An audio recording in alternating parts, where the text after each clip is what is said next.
Plaintiff Jessica Morris is a single mother of 4, and she was addicted to crack for over 30 years. Jessica claims Memorial Day weekend, the defendant was driving and hit her parked car, so she's suing. Defendant Tiana Long says she too has 4 children, and she just moved out of a homeless shelter and is now staying with a friend. Tiana insists someone else caused the accident, so Jessica should sue him. Start with you. Hi, my name is Jessica Morris. I'm a single mom of 4, 1 adult daughter and 3 young boys that I'm taking care of at home. Just to give you a little background on myself, Your Honor, I'm a recovering addict. I struggled with an addiction for a little over 30 years. What type of addiction? Crack. Okay. How is your health? For the most part, it's You fit. don't have any heart problems? Yes, I do. Okay. So Yes, I do. No, that's what happens. Yeah. Oh, yeah. Long-term crack use equal heart Yes. problem. Yes. You have congestive heart failure? No, yet? I don't. No, I don't.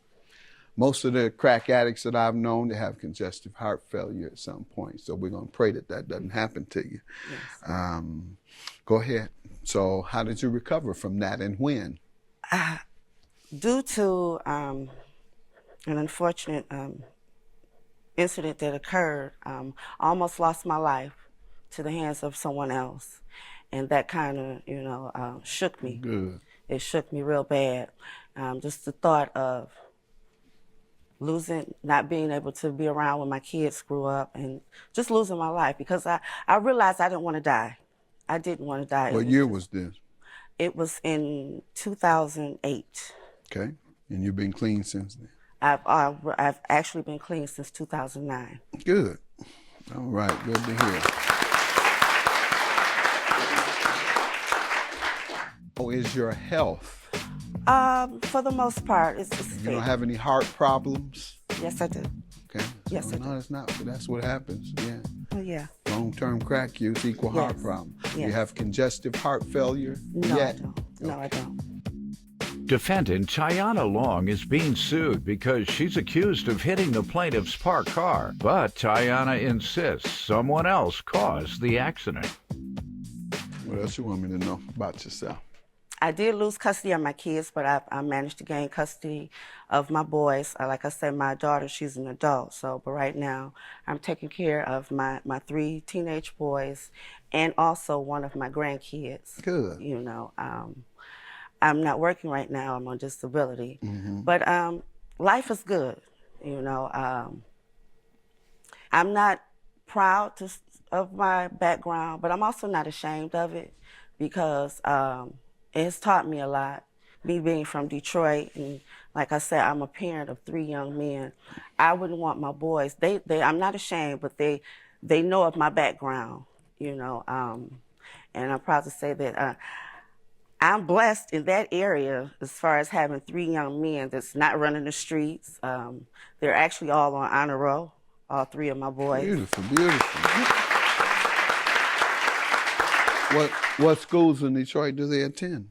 Well, my twins, they attend Martin Luther King Senior High School. Good school. And my 14-year-old, he attends Harper Woods Senior High School. It's a good school also. Good. They're in good schools doing very well, huh? It's a credit to you. Thank you. And let me suggest this to you. You say you're not proud and you're not shamed. Well, make yourself proud. And you can make yourself proud by using that experience that you went through to help some other folks, all right? Yes. Sometimes then you can feel as if, even if it may or may not be the case, that God used you as an example to help change some other lives, all right? That's right. And if you're just taking that blessing and keeping it to yourself because God helped change you, then you haven't done anything. Then you probably should be shamed.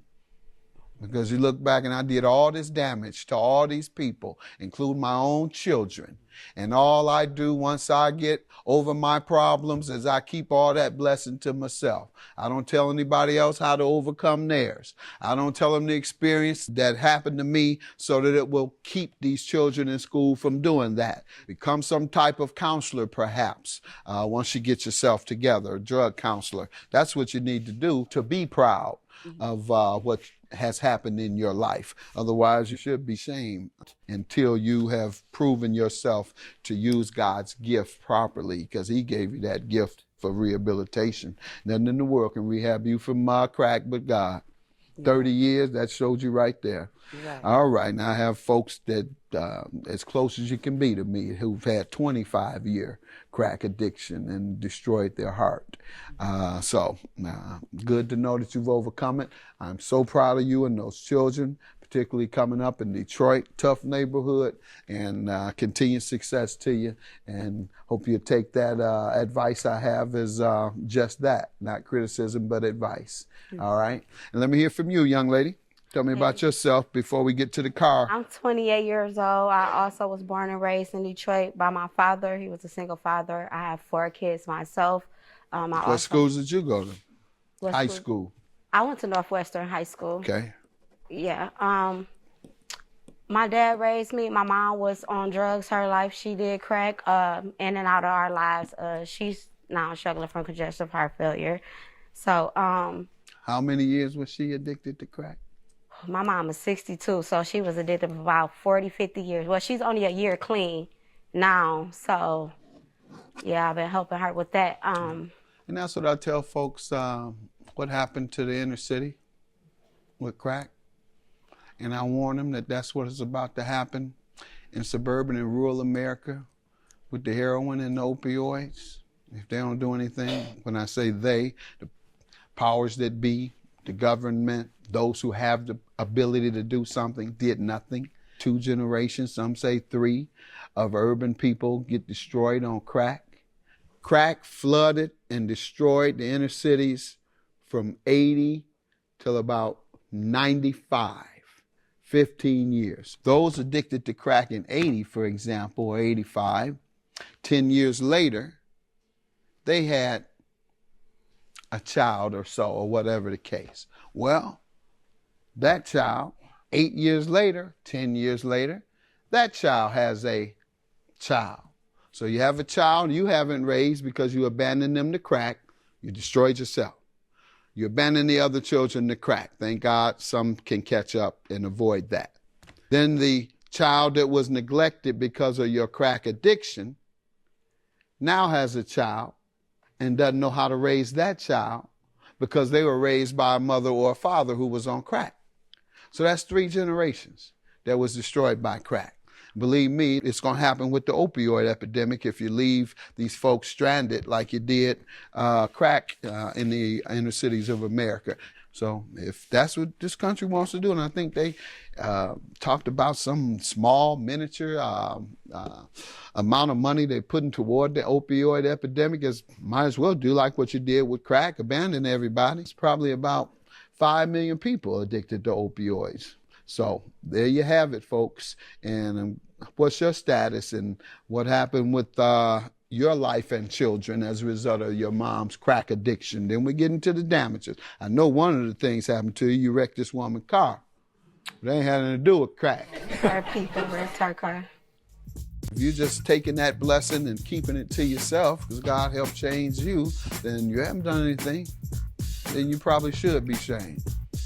Because you look back and I did all this damage to all these people, including my own children.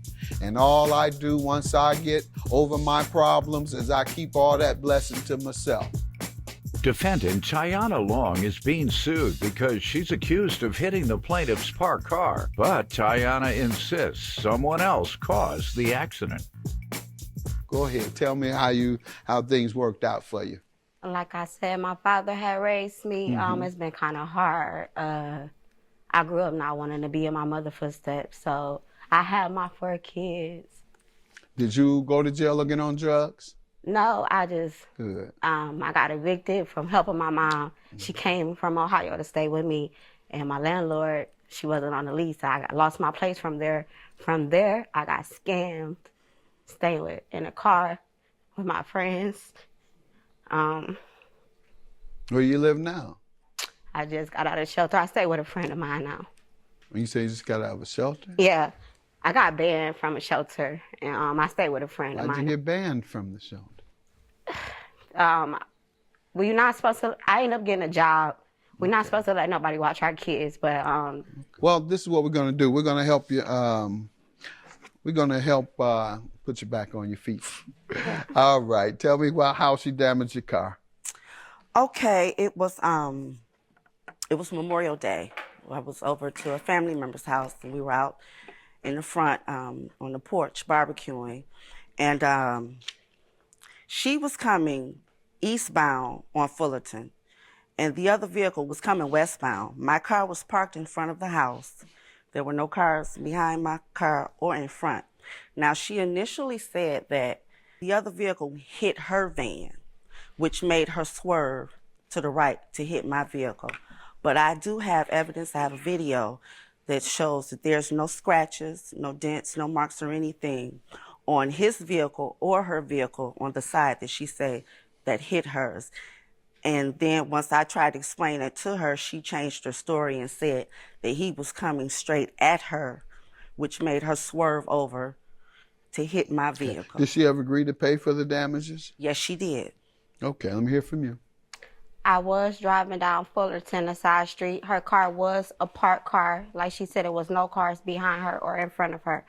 The car that was coming my way, he was literally not on the side for him. He was in my way, coming straight towards me. I'm honking the horn like, you don't see a car right here? He swerves, he wake up, he swerves, and he only hit my mirror, making my mirror go in. I have mirrors that fold in. His mirror hit mine, and it made mine fold in, or whatever, he hit my car. I was already stopped. My car hit hers. Only our mirrors collided. Hers knocked off because I'm this way. Her mirror knocked off. I get out my car immediately because he hit me. I'm thinking he's not even going to stop. He then pulls into a driveway and keeps like in the street a little bit and get out. He gets out with a beer can in his hand. You hit my car. You hit my car, sir. No, I didn't. Her and her family come running off of the porch, and I believe it was the day before the holiday. They come running off the porch. You hit my car. You hit my car. You hit my car. I'm like, this man just hit my car that made me hit your, like she said, it's no scratches or anything because it really was only our mirrors that hit. Once he hit my car hit hers. So it was just the mirror. Her mirror knocked off. Did you agree to repay her? I did agree to help with the mirror because I told her like he hit my car and I did hit it. Yeah, everybody was just in my face and stuff. We got to changing numbers and stuff. I kept telling her over and over, that man hit my car. He's the reason why. And I just to get away, I was like, okay, well, I'm the driver, but I'm like, I feel he hit it, but I mean, I'll help you out with the mirror because I am the driver. So you'd help out or you'd pay? I probably said both, honestly, in that time. I probably did say both, but I felt like from day one, I felt like it wasn't me that did it. And then when she called my phone and said $200, you just don't want him to pay for it. That was his. Ma'am, what do you say about all this? I do have video. I videotaped it. You have that here? Yes, I do. Let's look and see. Okay, that's the initial, that's the impact. She said that the gray Dodge van, I believe, swerved and hit her, and she swerved to keep from being hit. And that's how she hit my car. She did what? She said she swerved to keep from hitting him. That's why she hit my car. No scratch, no nothing on her side from this gray caravan that allegedly hit her side. Because she said that's why she swung and hit my car. There's no scratch, no dent, no discoloration in paint or anything. Sitting on the porch barbecuing. And I look up, and instead of Memorial Day, it's the 4th of July. Boom. Your Honor, I never said I swerved. I never said I swerved because, as you can see, I'm already on the side of her car. The man was coming towards me. He hit my mirror, which made my car only hit hers. Defendant Tiana Long is being sued because she's accused of hitting the plaintiff's parked car. But Tiana insists someone else caused the accident. The fact is, you had the obligation of maintaining control, even if you were hit. And yes, you could sue him if he were negligent and cause you to spin out of control. But you are liable to her. Good luck to you. Judging for the plaintiff, we're going to help you. don't have nothing to say. My apologies. It's accepted. I just really wanted my mirror, taken care of. I tried to be sympathetic to your situation. Well, my screen went out. I didn't have a phone for a long time. So when I did get another phone, all my messages came through. And I saw that, but I didn't neglect you. But I mean, I'm happy with the judge's decision.